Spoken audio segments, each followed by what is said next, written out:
everyone, and welcome back to our channel on this beautiful, bright day. We're thrilled to be exploring the most shocking events unfolding in Genoa. Guess what drama is about to unfold before Summer's wrath? She feels sorry for her mother, but is she being too bold in confronting her grandfather? You know, I just keep turning this over and over in my head. The endless, exhausting, and utterly destructive cycle of Victor Newman and Phyllis Summers. It's like watching two massive storm systems constantly colliding over the city, and honestly, it makes me feel so incredibly drained just thinking about the emotional collateral damage they leave behind. Victor always has to win, doesn't he? He always has to have the absolute upper hand in every single dynamic. When he handed the reins of Arabesque over to Phyllis, it just seemed too good to be true. I remember sitting here, feeling this intense, nagging suspicion, this tight knot in my stomach. Because Victor Newman does not just hand over a company, let alone to his greatest rival, out of the goodness of his heart. There is always a string attached. Or in this case, a lethal steel trap waiting to snap shut. And thinking about Summer being the one to discover this dark truth, it just breaks my heart into a million pieces. Summer has spent her entire life walking this impossible, agonizing tightrope, desperately trying to balance her profound, unconditional love for her mother with her deep, complex reverence for her grandfather. It's a terrible, suffocating place to be. Constantly pulled into completely different directions, feeling like you have to constantly choose between the blood in your veins. I can only imagine the heavy, invisible emotional toll that takes on a person's soul. The sheer, unyielding exhaustion of trying to keep the fragile peace in a family that actively thrives on war and manipulation. And now, to have that tiny, desperate illusion of peace shattered so brutally, it feels like a profound tragedy. Summer truly wanted to believe that Victor was finally showing some grace, that he was finally acknowledging Phyllis's undeniable brilliance and giving her a genuine chance to rebuild her shattered life. She wanted to believe in the best version of her grandfather. And that fragile hope makes the incoming betrayal so much sharper, so much more agonizing to process. I can vividly picture the exact moment it all falls apart for her. Summer walking through the plush, eerily quiet corridors of Newman Enterprises. Maybe she was just bringing him a coffee, or wanting to thank him one more time for being so surprisingly generous to her mother. The lighting is always so stark and intimidating in those hallways, isn't it? It feels cold, intensely corporate, completely devoid of actual human warmth. As she approaches those heavy, imposing mahogany doors leading to Victor's executive office, she probably feels a rare sense of cautious optimism. A lightness in her step that hasn't been there in weeks. But then, she pauses, she hears voices echoing from within. The door is just slightly ajar. Just enough for the sound to slip through the crack and reach her ears. And what she hears, it just stops her dead in her tracks, freezing the blood in her veins. I can almost feel the icy chill running down her spine. The sudden, sickening drop in her stomach as the horrifying reality of the situation washes over her. It's Victor's voice, that deep, booming, authoritative tone that commands every room he enters and demands absolute submission. But he's not talking business, not really. He's talking to Michael Baldwin, and he's boasting. I can hear the smug, arrogant satisfaction dripping from every single syllable. The cruel, sadistic amusement echoing in his voice. He's telling Michael that handing Arabesque over to Phyllis was never about acknowledging her talent. It was never a genuine olive branch or a sign of respect. It was a leash. He's laughing about how he's going to use this company to keep Phyllis exactly where he wants her. Trapped under his thumb, completely controlled, and eventually, publicly, utterly humiliated. Hearing those words, it's like a physical blow to the chest. Summer is standing there, holding her breath, listening to her grandfather gleefully detail how he plans to torture her mother. To exploit Phyllis's current, desperate vulnerabilities just to feed his own massive, insatiable ego. It makes me feel physically sick, honestly, the sheer, unadulterated cruelty of it all. Victor knows exactly how much Phyllis has lost recently. He knows she is desperate to rebuild her life, to reclaim her identity, and to find some semblance of stability in a world that has constantly tried to tear her down. And instead of crushing her outright, he decided to play this sick, twisted psychological game. He threw her a lifeline, only to reveal with a sinister grin that it's actually a noose. He wants to build her up, give her hope, just so the inevitable fall will break her completely.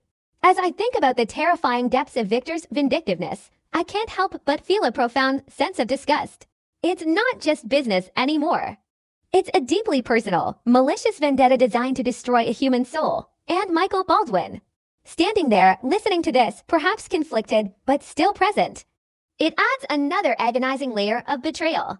Summer is absorbing all of this, realizing that the men who claim to protect their family are actually the architects of her mother's impending destruction. You can almost see the exact, heartbreaking moment Summer's heart hardens forever. The precise second the little girl who adored her grandpa Victor disappears into the ether, replaced by a woman scorned. The tears springing to her eyes aren't just from sadness or disappointment. They are born of a white-hot, consuming, righteous rage. I feel so much deep, aching empathy for her in this instant. Imagine the psychological whiplash. Going from genuine gratitude to absolute, fiery fury in the span of 30 agonizing seconds. Her hands are probably shaking uncontrollably. Her breathing becoming shallow and fast as the adrenaline floods her system. She realizes that her mother, who has been trying so incredibly hard to turn over a new leaf and do things right, is walking blindly into a slaughterhouse. Summer knows how fragile Phyllis is right now beneath her tough exterior. And the thought of Victor exploiting that hidden fragility, of him using arabesque as a weapon of mass humiliation, it awakens this fierce, primal protectiveness inside Summer that we haven't seen in a very long time. She doesn't even hesitate. She doesn't retreat down the hallway to cry or to carefully calculate her next strategic move. The anger is too raw, too overwhelming, too demanding of immediate action. Summer pushes that heavy mahogany door open with a violent shove, the sound echoing loudly like a gunshot in the spacious office, violently interrupting whatever smug, self-congratulatory comment Victor was about to make next. I can see the sheer shock registering on Michael's face. The sudden, dangerous narrowing of Victor's eyes as he realizes his private gloating has been overheard. The air in the room must instantly turn to ice, heavy with unspoken threats. Summer steps inside, her posture incredibly rigid, her chin held high in defiance. But you can clearly see the violent, emotional storm raging in her eyes. She isn't the dutiful, compliant granddaughter right now. She is a fierce warrior stepping onto the battlefield to protect her own. The silence stretches for a few agonizing seconds. A heavy, suffocating silence before the storm finally breaks. I get chills just imagining the sheer intensity of that stare down between Summer and the great Victor Newman. When she finally speaks, her voice probably trembles at first. Not from fear, absolutely not from fear, but from the sheer, uncontainable force of the adrenaline pumping through her veins. I heard everything, she says. And those three simple words fundamentally change the dynamic of the Newman family forever. She doesn't hold back a single ounce of her fury. Summer unleashes years of pent-up frustration. Accusing Victor of being a heartless monster who views real, breathing people as nothing more than disposable pieces on his personal chessboard, she articulates the trap perfectly, outlining exactly how he's using arabesque not as a gift, but as a gilded cage designed specifically to break Phyllis's spirit and parade her failure for the world to see.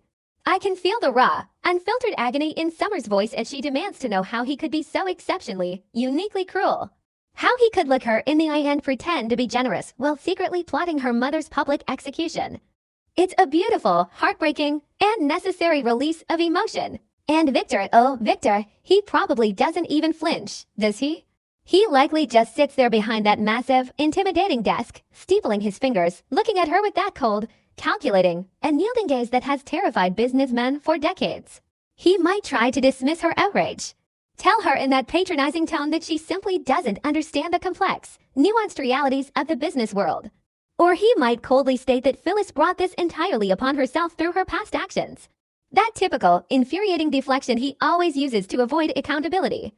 But that condescension, that utter lack of empathy, it only throws buckets of gasoline on the fire burning inside Summer.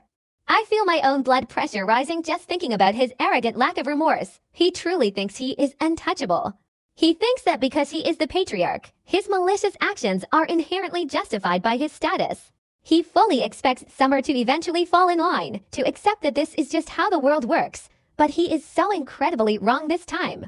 He has fundamentally, fatally misjudged the depth of Summer's love for her mother. Summer fiercely, unapologetically defends Phyllis. And it's such a powerful, poignant moment of character growth. She knows her mother isn't perfect. We all know Phyllis has made terrible, catastrophic mistakes that have hurt people. But Summer vehemently argues that Phyllis is trying to heal.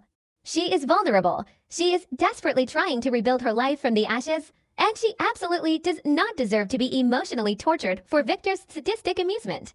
I love seeing this side of Summer, this unwavering, ironclad loyalty.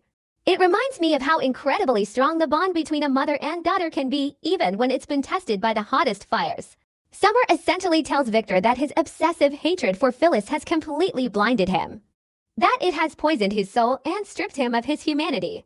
She refuses to let him justify his malice under the tired, hypocritical guise of protecting the family. She calls it exactly what it is: sick, twisted, pathetic revenge.